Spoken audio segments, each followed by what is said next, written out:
Disney is destroying our childhood movies with AI slop. AI slop. AI slop.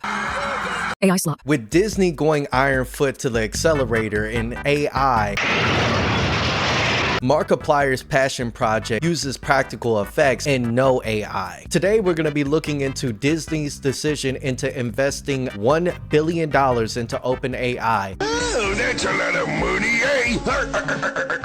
Can I have some money? Money? And their new project that's coming in 2028. With a lot of fans not showing up to the theaters for a Disney feature film, will this new film in 2028 be generated by AI? Let's take a look into the future of Disney and see how one man's passion project is beating a conglomerate that is known as Disney. You're impossible. And you're irresistible. Discover how two numbers add up to something bigger. I don't know if I can do this. You can. Jared Bush, the chief creative officer at Disney, was said to believe that there is going to be a new film released in 2028 with a different style. What that means is up in the air, but many speculate that AI will be heavily tied to this film. This speculation actually stems off of an OpenAI.com article. As part of a 3-year licensing agreement, Sora will be able to generate short user-prompted social videos that can be viewed and shared by fans, drawing on more than 200 Disney, Marvel, Pixar, and Star Wars characters. As part of the agreement, Disney will make a $1 billion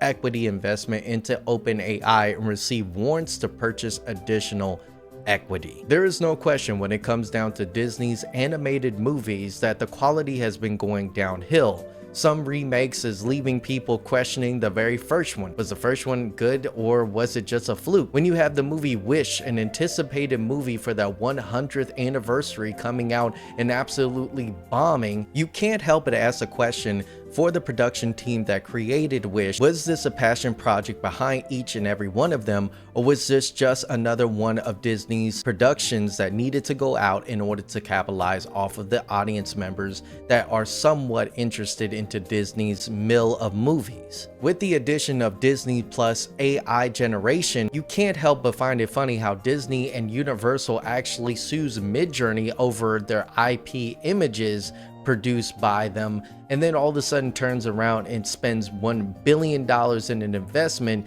to OpenAI. If we even take a look into how some of our childhood animated movies such as The Lion King, The Little Mermaid, and also Snow White has now been made into real life remake, and how they're handling those, it's very apparent that there is little passion to what is going on behind the scenes. Now let's talk about Markiplier. Markiplier seemingly has done almost the impossible and created history, producing his own movie, his directorial debut, Iron Lung. Starring as the main character Simon, he's able to bring his own sourced money from YouTube and many other sources to his passion project and put it onto the big screen. And he is rewarded not only by fans, but people that went in blind to a movie that was #1 over the weekend.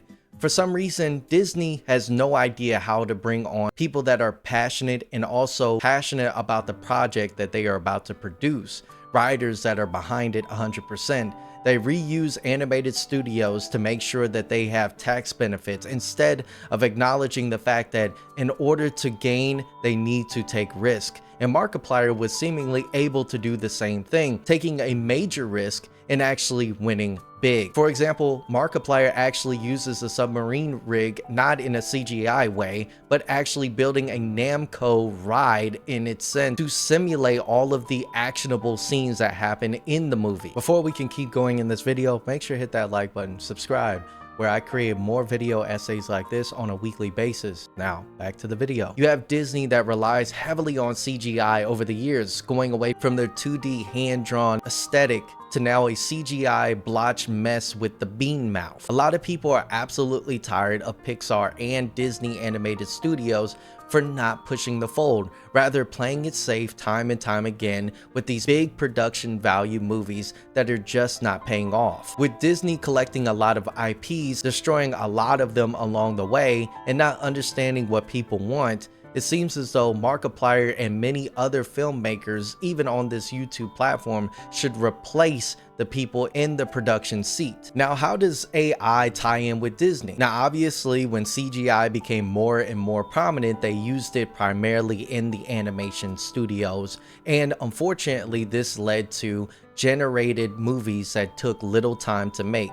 Sometimes it could take 5 years, for instance Wish, but unfortunately has the same backbone as some of their older movies, but little substance at the end, and it seems very washed in order to meet political agendas. As AI gets integrated into everyday life, it is only to be suspected that Disney capitalizes off of AI and uses it in their animation software. You have the likes of Black Ops 7, the entire team actually using AI to generate some of the images, and people have been calling them out for them not understanding what the people want. Disney is almost a carbon copy within the film industry. A major concern when it comes down to Disney and integrating AI is the fast production of these CGI characters that some people have loved or grow to love. Now, children that are born today will never get the experience of a 2D hand-drawn style movie like Fox and the Hound. The passing of the baton was always on my mind. I knew that I was only going to have a short time with those guys there in that hallway where I could go and talk with them. I was an animator on Fox and Hound. I later moved into story and direction. Unfortunately, that passion is starting to be lost, and more of a fast production of videos, films, video games is now more abundant. Even this YouTube platform is trying to get rid of the fast production of scripts and AI creating videos here on this very platform. Markiplier is going to be one of the necessary components of a new age when it comes down to production of movies. People are willing to spend money on movies. They're willing to go to the movies even if they haven't been in years. But it's plain as day is that we have to have a proper reason to go. If we're constantly getting the same story of animation where, oh wow, Shrek is coming out and it looks absolutely AI generated, on top of that, you're losing the original story or written character arcs.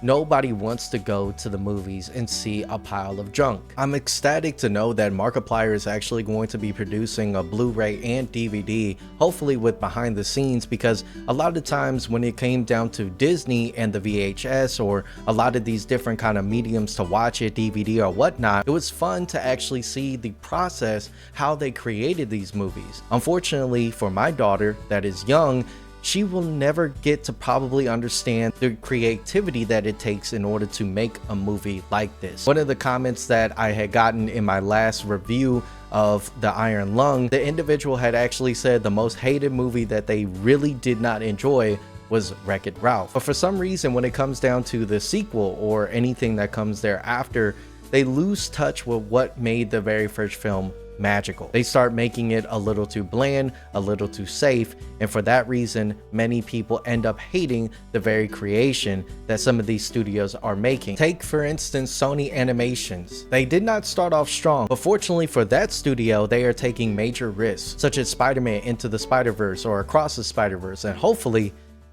we just might get the third film to tie in everything. But they had thrown away a movie that they did not think would be so popular, K-pop Demon Hunters, where they express very different art styles. They sold it to Netflix and it became one of the biggest animation movies that came out in the year 2025. It is clear as day that Disney needs to get a grasp, and hopefully that this movie in 2028 that they are trying to create as a different style is not AI, that they're able to listen to their fan base and actually go back possibly to the original 2D art style, or they start learning to construct a better story and pay their writers handsomely for the construction of whatever is to come. It is very clear that fans across the Disney universe is waiting patiently for something to bring back this company that seems as though it's going into a spiral to hell. AI is not the solution. It could be used as something to generate an idea to then stem off of, but not to implement into these films. There's many people that need a job. They need to use their creative freedom, and they're waiting patiently for the chance to do so. And that is where Disney came into play. But unfortunately now, as the company expands ever growing, for some reason they lose touch of what made them Walt Disney. The last thing I want to touch upon is Markiplier. Thank you so much for producing a film that was a passion product. You did not know if this movie was going to go international or if it was going to go just domestically. You came out and said, this is what I want to do.